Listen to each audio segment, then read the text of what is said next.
Hey guys, welcome to another edition of Disney Dust. DisneyDwayne here, and in this episode, we'll be exploring the world of Beauty and the Beast.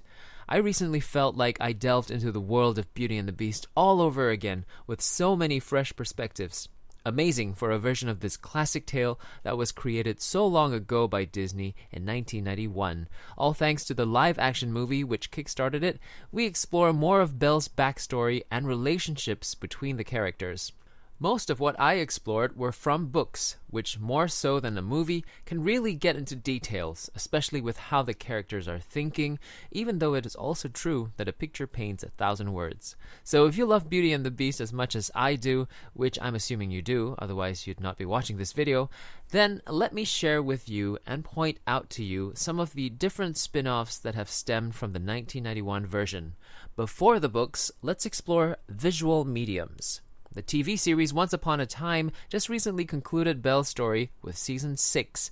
This live-action, non-canon series features a host of Disney characters who find themselves outside of their fantasy realm, but in our world, in a town called Storybrooke. Based on the live-action movie, Disney has also created a stage musical version, not to be confused with the original stage adaptation which ran for over 13 years on Broadway. This version plays on the Disney Dream cruise ship and includes new music from the live-action movie. Elsewhere, also released much closer to 1991, were animated spin-offs. Beauty and the Beast, The Enchanted Christmas, which introduces a new character, a pipe organ, who, unlike his enchanted object peers, was quite happy not to be human again. Great for watching during the Christmas period for a slew of original Yuletide tunes as well.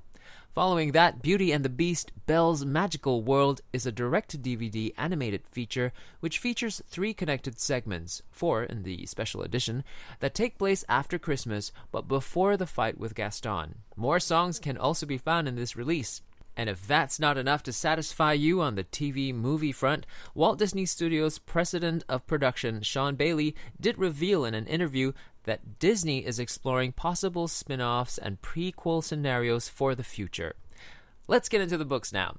Let me explain the series that some of these Beauty and the Beast related books are from. The first is from the Twisted Tale series, where the original story is changed slightly with a supposition.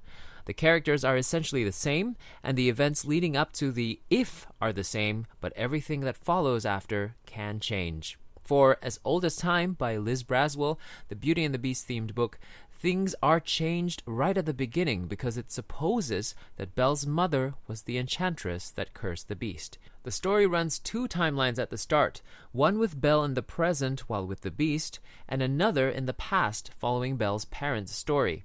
It's fascinating because it explains many things. I don't want to get into any more detail about what it even explains because I'll review the Twisted Tale series in another episode of Disney Dust. So look out for that.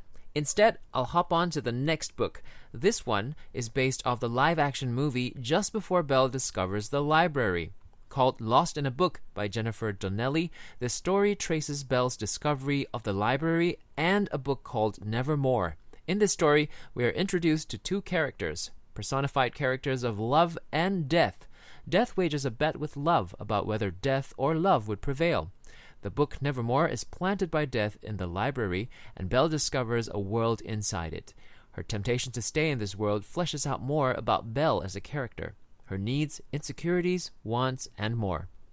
In fact, all of these books add dimension to the characters we thought we already knew so well. The Beast a lot more humanized as we are allowed into his mind to discover his struggles with maintaining his temper and how he feels when he loses it. The next book is part of the Villain series by Serena Valentino. Entitled The Beast Within, we are introduced to a new concept. Gaston and the Beast were friends from before. As we follow this adventure, we find out how the village, as well as Gaston, slowly forget about the Beast as the curse wears on. This book explores the Beast's superficiality in detail and how he changes from a shallow prince to the one that deserves Belle's love. I'll also be doing an upcoming review on the Villain series, so look out for that. It features the Evil Queen, Maleficent, as well as Ursula. Many of these books also explore the texts which Belle, as an avid reader, holds dear to her.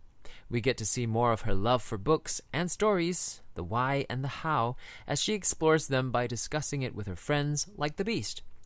And there you have it. These are some of the things you can explore to delve a little bit more into the world of Beauty and the Beast.